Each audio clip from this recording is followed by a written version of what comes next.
नमस्कार दोस्तों, मेरा नाम बालाजी धनाजी जादव है। मेरी इस साल गेट मैकेनिकल में 173 ऑल इंडिया रैंक है। मैं बेसिकली सोलापुर डिस्ट्रिक्ट महाराष्ट्र से बिलोंग करता हूँ और मेरा ये वीडियो बनाने का उद्देश्य है कि मैंने जो 2019 गेट में गलतियाँ करी थी और कैसे मैंने उसको गेट 2020 में ओवरकम किया। तो मैं शुरू करता हूँ पहले से कि मेरी 10th में 92 परसेंटाइल थी, फिर 12th में मेरी 89 परसेंटाइल थी। फिर मैंने government college of engineering Pune join किया। वहाँ पे मेरा फाइनल CGPA 8 था। फिर जब मैं लास्ट ईयर में था तभी मैंने गेट के बारे में सुना और एक प्राइवेट क्लासेस ज्वाइन कर ली थी और मैंने कॉलेज के साथ साथ ही गेट की प्रिपरेशन शुरू की। फिर जब मैंने गेट 19 दिया तो मेरा गेट 19 में 3700 ऑल इंडिया रैंक थी और मेरा कुछ तो 63 उसमें स्कोर था। तो फिर मैंने इस साल फिर से गेट दिया। फिर इस गेट में मेरा गेट 2020 में मेरा 173 ऑल इंडिया रैंक है। तो मैंने 19 में क्या गलतियाँ करी थी और मैंने गेट 2020 में क्या गलतियाँ ओवरकम की, ये मैं आपको बताना चाहता हूँ। तो 2019 में मेरी पढ़ाई तो बहुत अच्छी हुई थी और बहुत सारे बच्चे ऐसे रहते हैं कि मेरी पढ़ाई तो बहुत अच्छी हुई है लेकिन मैं उसको कन्वर्ट नहीं कर पा रहा हूँ। मतलब मैं एग्ज़ाम में जाके कुछ तो मतलब मेरे को हो जाता है वो अलग से कि मैं गलतियाँ कर आता हूँ। तो वैसा ही कुछ 2019 में मेरे साथ भी हुआ कि मैं जब पेपर लिखने गया तो 19 का पेपर थोड़ा 18 से अलग आया था। मतलब जैसे पहले पेपर आते थे तो क्या हो गया कि क्वेश्चन की साइज़ बहुत लेंदी थी। तो क्या हो गया कि क्वेश्चन रीडिंग के वक्त एक तो टाइम बहुत ज़्यादा जा रहा है क्वेश्चन रीडिंग में। तो टाइम ज़्यादा जा रहा है तो आपका वो स्ट्रेस बढ़ाता जा रहा है जैसे आप ज़्यादा टाइम दोगे रीडिंग को। तो फिर क्या हुआ, जो इम्पोर्टेंट वर्ड है उसमें से जिस पे आपका क्वेश्चन पूरा बेस्ड रहता, वो अगर वो क्वेश्चन आपसे मिस हो गया, वो वर्ड आपसे मिस हो गया तो आप क्वेश्चन गलत कर दोगे। तो ऐसा था। तो मेरे से वैसी गलतियाँ हो गई। मेरे लगभग 2 मार्क्स के 9 क्वेश्चन गलत हुए थे। वो मेरे को आते थे लेकिन गलत रीडिंग क्वेश्चन एनालाइज करने की वजह से रॉन्ग हो गए। जैसे कि एक क्वेश्चन मुझे याद है, एक स्लैब दिया था, हीट ट्रांसफ़र का क्वेश्चन था और उसमें क्या लिखा था, मतलब बहुत सारा उसने डाटा दे रखा था लेकिन उसने एक जगह पे नॉन यूनिफॉर्म हीट जनरेशन ऐसा मेंशन किया था। लेकिन मैंने बस यूनिफॉर्म हीट जनरेशन पढ़ा, वो इस टाइम स्ट्रेस की वजह से।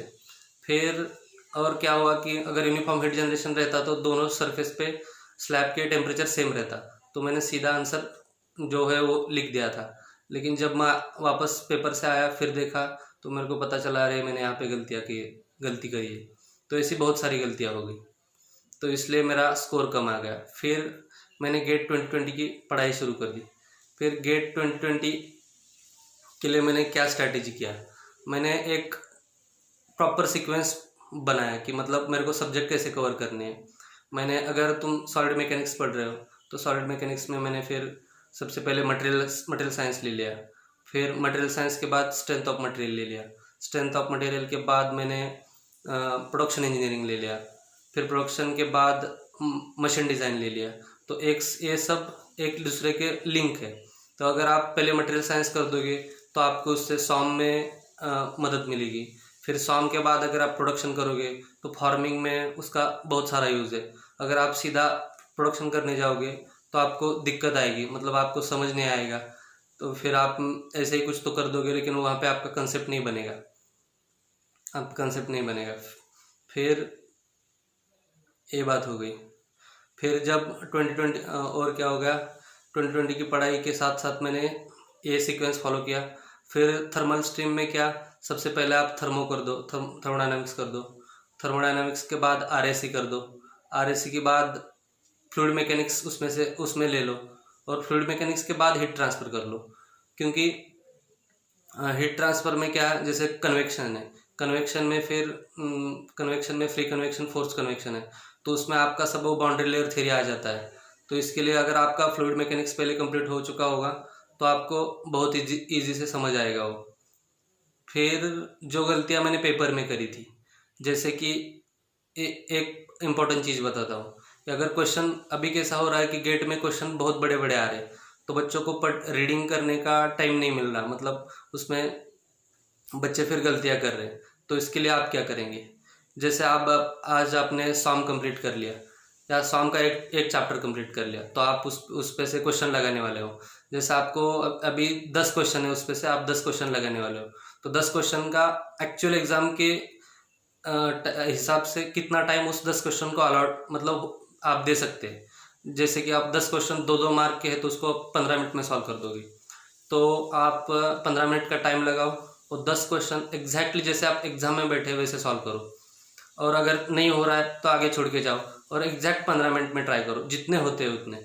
और ये आदत लगा लो, इससे क्या हो जाएगा, आपका कंसंट्रेशन बढ़ेगा पेपर में और आप गलतियां बहुत कम करेंगे, क्योंकि आपका सिंगल रीडिंग में क्वेश्चन पूरा रीड हो जाएगा, क्वेश्चन एनालाइज हो जाएगा और आप इजी से कंसेप्ट लगा पाएंगे।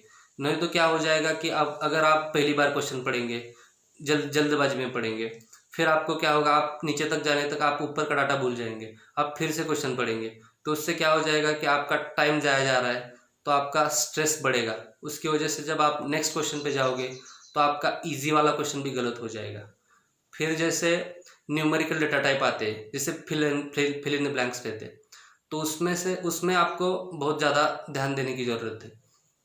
जैसे उसमें होगा कि अभी आप एक प्रॉब्लम सॉल्व कर रहे हैं, लेकिन वो मतलब आपका स्ट्रांग था, लेकिन वो प्रॉब्लम कुछ मतलब आपको जम नहीं रहा, तो वो प्रॉब्लम उसका 2-3 मिनट हो गया, उसको उधर ही छोड़ देना है।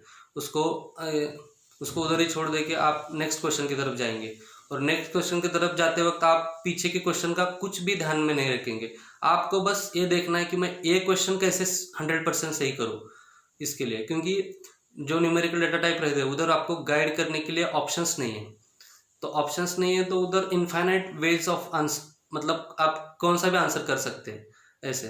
तो वहाँ पे मतलब आपके सोचने की वेज बहुत ज़्यादा होती है। आप अगर एक भी फैक्टर उधर मिस कर देते हैं तो आपका आंसर गलत हो जाएगा, ये बात है। तो इसके लिए क्या करेंगे आप कि अगर अभी से वो ध्यान में, अगर आप टेस्ट सीरीज दे रहे हैं तो टेस्ट सीरीज में भी क्या, एक क्वेश्चन मतलब अगर उसको बहुत टाइम लग गया, आपको नहीं जम रहा है, तो उसका दिमाग में कुछ नहीं रखने का। जब आप नेक्स्ट क्वेश्चन में जा रहे हैं तो एकदम फ्री होके नेक्स्ट क्वेश्चन सॉल्व करेंगे, तो इसकी वजह से क्या हो जाएगा कि आपके ईजी वाले क्वेश्चन भी गलत नहीं होंगे, ये बात है। फिर टेस्ट सीरीज में मैंने क्या अलग से किया, गेट 2020 में मैंने टेस्ट सीरीज देते वक्त क्या किया, मैंने लाइब्रेरी में बैठ के टेस्ट सीरीज दी। तो उससे क्या हो गया कि आप कोई किन बच्चे क्या करते हैं, घर पे बैठ के देते हैं, तो लाइब्रेरी में कैसे बहुत ज़्यादा बच्चे रहते हैं, तो आपको एकदम एग्जैक्टली एग्ज़ाम का फील आएगा वहाँ पे।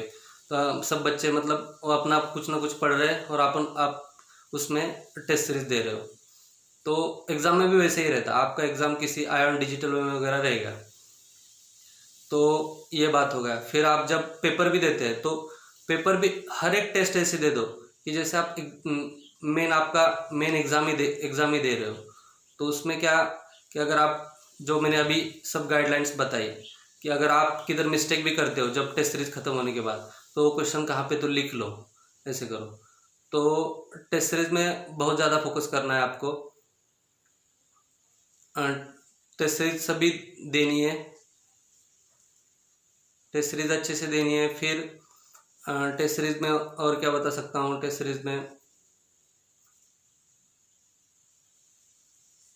हाँ बस टेस्ट सीरीज का अच्छे से टेस्ट सीरीज देनी है, मतलब लगभग आपके 10-15 मार्क हो जाने चाहिए।